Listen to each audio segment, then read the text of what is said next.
Angie Andrews Eyesight, and this is probably one of my favorite testimonies that's occurred all year, and it just happened last night. So I want to put this out here. You know when you meet somebody and you got the butterflies going on and you're like, oh my gosh, I'm in love, and it's like, you know, you just feel like you could glide. Okay, what better way to experience love to the capacity where it comes from within and it's actually for yourself? I just want to say that, you know, with this new narcissism thing rising, that it kind of negates the fact that we should actually love ourselves because of what we bring, because of the value that God's placed within us to have gifts and to have our own fingerprints that are as rare and unique as each of us are, because He's put His stamp of approval on us and there's no one else like us.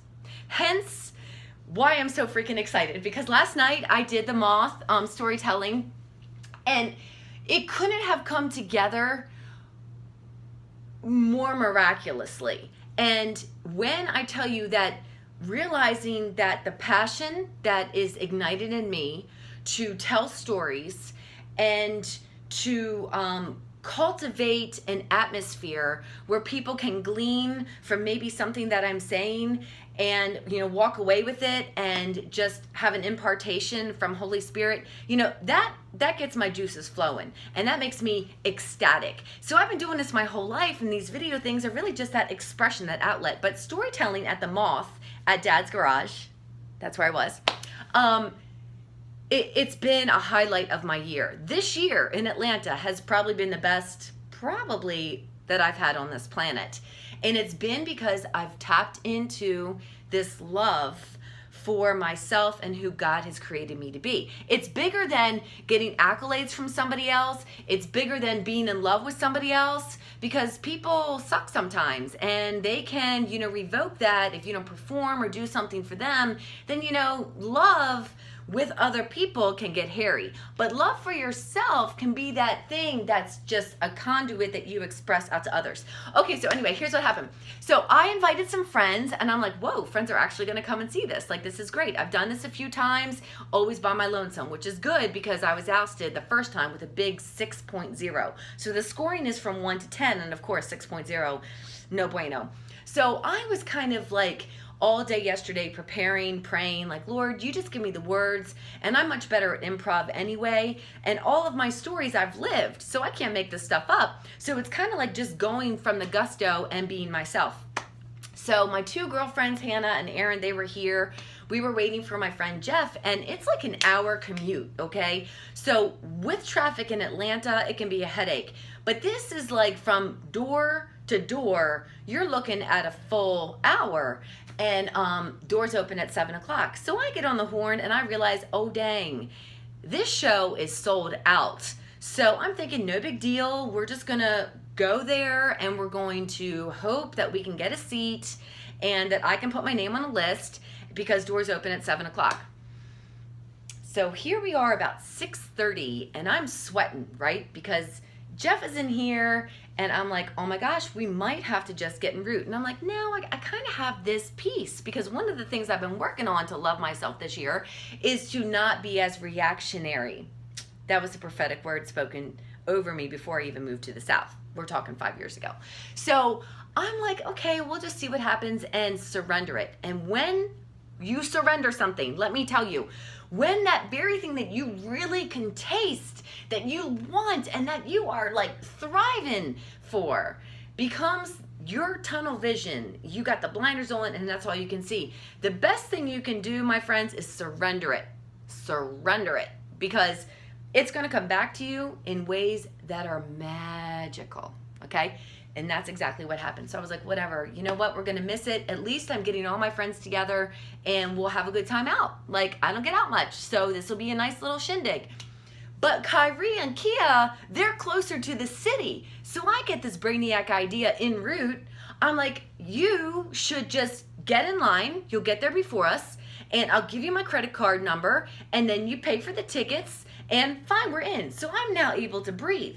And then I see on the GPS that we got a 15-minute extra delay. And I'm like, no. Lord, give me the open highway. So we get into the HOV, then we're kind of really not knowing where we're at, and then Jeff has to redirect us, and I'm thinking, we're going to be showing up like when the gig starts. So the GPS is saying arrival about 7:19, and when we got derailed, it takes 4 minutes off. So we're closer to maybe getting in there, and then Kyrie calls, and he's like, yeah, it's sold out. You can't even get in now because there's a wait list. And I'm like, hold up. I've never heard of a wait list before. Like, I've never been on the wait list. Are you sure you know what you're talking about? I'm thinking, well, give them my credit card. Like, just make this happen. Push through. And it ain't happening. So we now are arriving on the scene, and we have to park the car, all the way like a block and a half away. And I'm thinking, I don't care. Tunnel vision is on. Let's just see if we can even get within the vicinity before the lights come on. So we're walking in, and they're like, yeah, you're on the wait list, and there's like 8 in front of you, and then we were 6, and you have to get in there and put your name on a list if you even want to be a judge or if you even want to tell a story. And so at this moment, I'm like, okay, story time is done. Like, clearly I'm not going to have a chance to partake in the event. So now it's just relinquishing all control and settling in my spirit that I'm here with some friends, and now we just need to pray to get a seat. So they approach Kyrie and Kia, and they're able to get in, and I'm like, yeah, just you 2 go in, because 2 getting in might be quicker than the 6 of us. They get in. Next thing you know, you got 10 people that had tickets that were unaccounted for, so that puts us behind even more people, and I'm sweating bullets, right? I'm like, okay, at this point, all I want to do is to grab a seat. And they're like, if you do even get in there, which is slim pickings at this time, then you guys aren't going to be able to sit together. And I'm thinking, wait, I know this story. This is a familiar story. That whole doomsday, oh, this ain't going to happen, and this ain't going to happen, Satan just running his mouth. And the devil is so dumb, because I'm thinking, you don't understand. I'm here for a much greater purpose than my own, because I believe that actually someone in the audience could learn something or needs to hear my message. So I'm going to back this train up, and I'm going to be like, no, it's going to work out. It's going to work out. Finally, they're like, you're in. Give the girl the credit card. And when I tell you that she literally is like taking 10 years because it's like a manual thing, I'm like, you know what? I'm throwing cash at her at this point. Just get us in. I don't care. Are we good? We're good. So we get in there, and we turn the corner. I can't even lie to you. Kyrie and Kia are on the front row, and there's 4 seats, dead center front row. And I'm like, what? Now you know the juices are flowing. Now you know the favor is here, okay? So I'm like, oh, this is looking like a plan. I see the paperwork. He is now started. Production is on. He's giving the intro, and I'm furiously writing my information, and I'm setting it right on the bag. He draws from this bag. Only 10 people will be able to speak. And I'm thinking, just take the paper. So after he does his interlude, he says, oh, we got 1 more. So that means there's 15 people that want to tell a story tonight, and we're only choosing 10. And I'm thinking, put it in the bag. And he did. And I'm thinking, okay, there's 2 criteria that I have, Daddy. I do not want to go in the first 5 storytelling slots because you get forgotten. Just saying. And I'm praying, okay, I want the 9th or 10th slot, because that's like, you're going to be freshest on people's memory. So not only are we coming in on fumes at the last second, and we're getting front row and center, I'm now in the bag. And I'm thinking, just work it out, your timing, whatever it is you have to say. Here's the crescendo, my friends. I get called right after intermission. I'm number 6. Don't particularly like the number 6. I mean, it's 3-3. That's my grooving number. I like the 3. But I'm focused on, I wasn't ready for this. I was thinking I'm going to be 10th slot. So I go up there, my opening line, it's on instincts. I'm like, I instinctively knew I was unwanted. And I heard some shudders. I heard some people like, ooh. Because everybody else before me was funny. And I knew I was bringing, except for one girl, and she encouraged me, because I was bringing reality of Angie's life.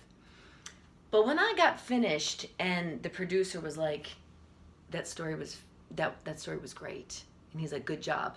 And then I proceed to sit down. I get my scores and they're like 9.7. I think it was a 9.4. And then a low baller was like an 8.6.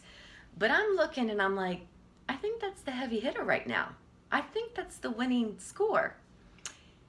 Mind you, number 10 slot gave me a run for my money. And I wasn't liking it too much because he had a lot of fanfare. And that spot is going to be, that's the iconic spot. But I still won. And I'm telling you, this for me is the 11th month that I've been in Atlanta, because I didn't move here in January. I moved here in February. 11 is the number of transition, and it's the final month of this year, and I win the thing. I'm prophesying right now over all of us. Because if you need something to now click and come together for your future, claim it, because we are finishing 2018 well. It's a time of transition. Go with that passion, love yourself, and conquer that thing that you need, and go full force, and don't do it for anybody else's success rate or anybody's pat on the back. You do it from within here, and you tell your story.